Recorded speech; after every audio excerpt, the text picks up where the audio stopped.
bertemu kembali dengan Bapak Teguh Haryanto dalam pendidikan agama Kristen dan budi pekerti. Mari berdoa sebelum kita memulai untuk PJJ yang ketiga hari ini. Bapa Surgawi, bahwa penyertaan Tuhan begitu indahnya dalam kehidupan kami, sehingga tidak ada kekhawatiran dan hal-hal yang tidak dapat diatasi bila kami mengikut sertakan Tuhan di dalam segala perkara. Kami bersyukur PJJ dapat berlangsung sampai hari ini dan memberikan semangat kepada kami untuk terus belajar dengan baik. Kami berdoa dalam nama Tuhan Yesus. Amin. Untuk pertemuan yang ketiga ini, kita sudah memasuki kepada bab 3. Bertumbuh sebagai keluarga Allah. Sehingga kalian akan mendalami tentang keluarga yang bertumbuh dan ciri-ciri pertumbuhan keluarga Allah. Mari kita ikuti pembelajaran dan simak dengan baik. Tugas yang kalian harus kerjakan juga diselesaikan di jam belajar saat ini.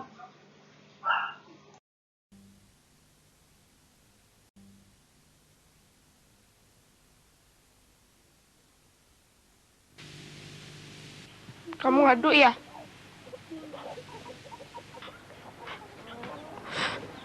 Makanya jangan pipis-pipis lagi.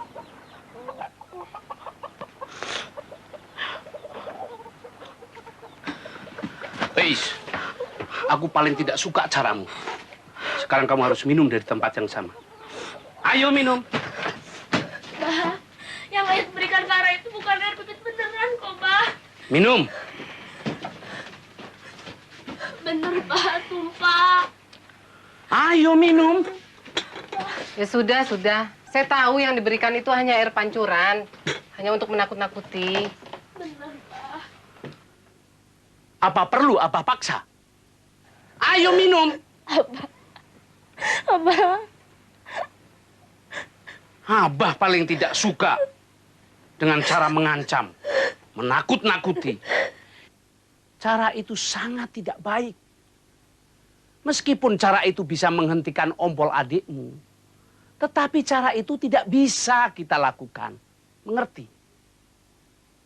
Ayo minum. Abah. Minum. Abah. Abah. Minum. Jangan, saya aja.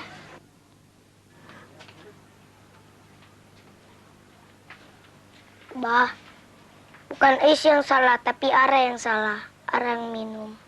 Aku juga mau. Nanti dulu. Air ini sebenarnya air pancuran. Tapi Abah paling benci kalau ada yang kuat menang.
Tadi ada pertanyaan keluarga bahagia itu seperti apa? Menurutmu bagaimana? Apakah gambaran dari keluarga Cemara itu sebuah keluarga yang bahagia? Memang keluarga ini tidak memiliki segala sesuatu dengan mewah. Bahkan dalam cerita tadi ada sedikit pertengkaran. Kalian bisa mendefinisikan tentang keluarga bahagia. Kalau menurut Bapak, ada ketegasan dari Abah, ada sifat mau mendengar, menurut nasihat orang tua dari anak-anaknya, dan seorang ibu yang melindungi anak-anak. Ini adalah gambaran dari keluarga bahagia, di mana edukasi, pendidikan juga terlihat di dalam keluarga ini. Keluarga yang bahagia sama halnya adalah keluarga yang bertumbuh sebetulnya. Tadi juga ada ilustrasi tentang pertumbuhan tanaman. Pertumbuhan tanaman itu membutuhkan akar, dan makin akarnya itu kuat, makin baik, maka akan tumbuh tanaman itu juga akan menjadi besar dan akan sangat sehat dalam pertumbuhannya. Keluarga yang bertumbuh itu seperti apa? Yang jelas memang harus berakar, memiliki akar, dan akar itu ada di dalam Kristus. Artinya Kristus itu yang menjadi dasar dari keluarga. Ini syaratnya. Dan artinya apa? Bahwa Kristus itu menjadi dasar. Artinya kehidupan kita itu berakar dari Kristus, yaitu menjadikan firman Allah sebagai tempat tinggal keluarga. Yang jelas di sini berarti bahwa ibadah-ibadah keluarga, pembacaan Alkitab, merenungkan firman Tuhan, berdoa, memuji Tuhan, itu ada di dalam kehidupan keseharian keluarga. Yang kedua adalah keluarga menyampaikan pengalaman atau kesaksian iman kepada anggota keluarga. Itu arti dari keluarga yang berakar di dalam Kristus. Kemudian dari sinilah keluarga akan bertumbuh. Dan bertumbuh itu artinya mengalami perubahan. Dalam kamus bahasa Indonesia itu ada pertumbuhan itu berarti perkembangan, berubah dari kecil menjadi besar dan seterusnya. Pertama, arti bertumbuh itu berarti bahwa keluarga sebagai tempat bernaung kudus, dan keluarga ini memiliki sikap kritis menolak nilai-nilai yang merusak budaya keluarga dari sekitarnya, pengaruh sekitarnya, atau ada di dalam keluarga ini. Yang kedua adalah bahwa keluarga yang bertumbuh itu akan terus-menerus menyambut kehadiran Allah di dalam segala aspek kehidupan keluarga sehari-hari. Itulah arti keluarga yang bertumbuh. Perumpamaan tentang penabur benih. Lukas 8 ayat 4-15. Ketika orang banyak berkumpul dan orang-orang dari berbagai kota datang kepada Yesus, ia berbicara kepada mereka dengan sebuah perumpamaan. Seorang petani pergi menabur benih. Ketika ia menabur, ada sebagian yang jatuh di pinggir jalan dan terinjak-injak, serta dimakan oleh burung-burung di udara. Sebagian lagi jatuh di atas tempat berbatu, dan ketika benih itu mulai tumbuh, benih itu menjadi kering karena tidak ada air. Sebagian lainnya jatuh di tengah-tengah semak duri dan tumbuh bersamanya sehingga semak itu mencekiknya. Sisa benih lainnya jatuh di tanah yang subur dan bertumbuh sehingga memberi hasil 100 kali lipat banyaknya.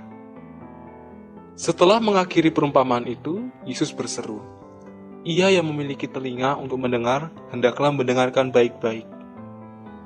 Setelah itu, murid-murid Yesus bertanya kepadanya tentang arti perumpamaan itu.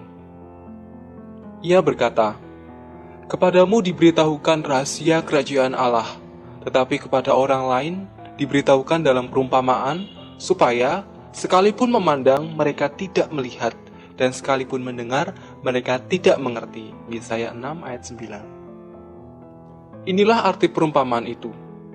Benih itu adalah firman Allah. Benih yang jatuh di pinggir jalan itu adalah mereka yang mendengar firman Allah. Kemudian, datanglah setan dan mengambil firman itu dari hati mereka, supaya mereka jangan percaya dan diselamatkan. Benih yang jatuh di atas tanah berbatu adalah orang-orang yang mendengar firman Allah dan menerimanya dengan sukacita, tetapi tidak berakar. Mereka hanya percaya sebentar, tetapi ketika kesulitan datang, mereka segera berbalik dari Allah. Benih yang jatuh di antara semak berduri adalah orang-orang yang mendengarkan firman Allah, tetapi sementara mereka bertumbuh, mereka dicekik oleh rasa khawatir, kekayaan, serta kesenangan hidup, sehingga mereka tidak menghasilkan buah yang matang. Sedangkan benih yang jatuh di tanah yang subur itu adalah orang-orang yang mendengarkan firman Allah dan menyimpannya dalam hati yang jujur dan baik, serta berbuah dalam ketekunan.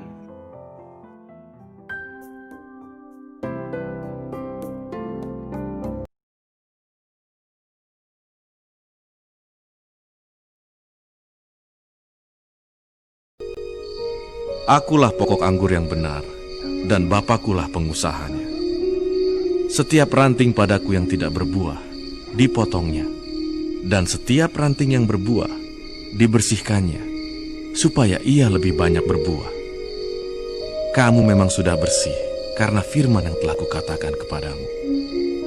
Tinggallah di dalam aku, dan aku di dalam kamu. Sama seperti ranting tidak dapat berbuah dari dirinya sendiri, kalau ia tidak tinggal pada pokok anggur. Demikian juga kamu tidak berbuah, jikalau kamu tidak tinggal di dalam aku. Akulah pokok anggur, dan kamulah ranting-rantingnya. Barang siapa tinggal di dalam aku, dan aku di dalam dia, ia berbuah banyak. Sebab di luar aku, kamu tidak dapat berbuat apa-apa. Barang siapa tidak tinggal di dalam aku, ia dibuang keluar seperti ranting dan menjadi kering. Kemudian dikumpulkan orang dan dicampakkan ke dalam api, lalu dibakar. Jikalau kamu tinggal di dalam aku, dan firman-Ku tinggal di dalam kamu, mintalah apa saja yang kamu kehendaki, dan kamu akan menerimanya. Demikianlah kalian sudah menyimak ilustrasi yang disampaikan dari Alkitab, lalu kemudian bagaimana Yesus itu adalah pokok anggur. Hanya dengan persekutuan dengan Tuhan Yesus, maka keluarga itu akan menghasilkan buah.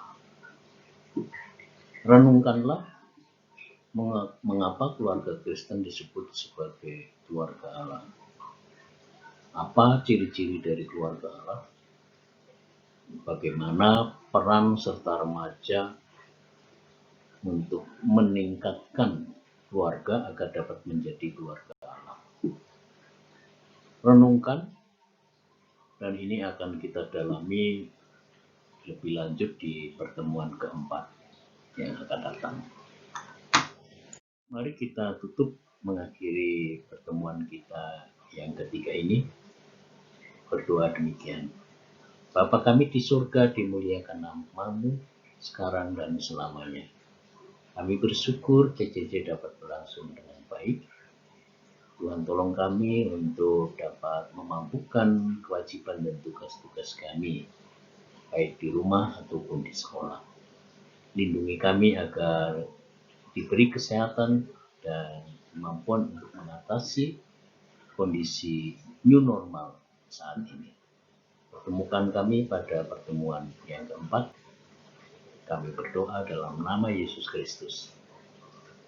Amin.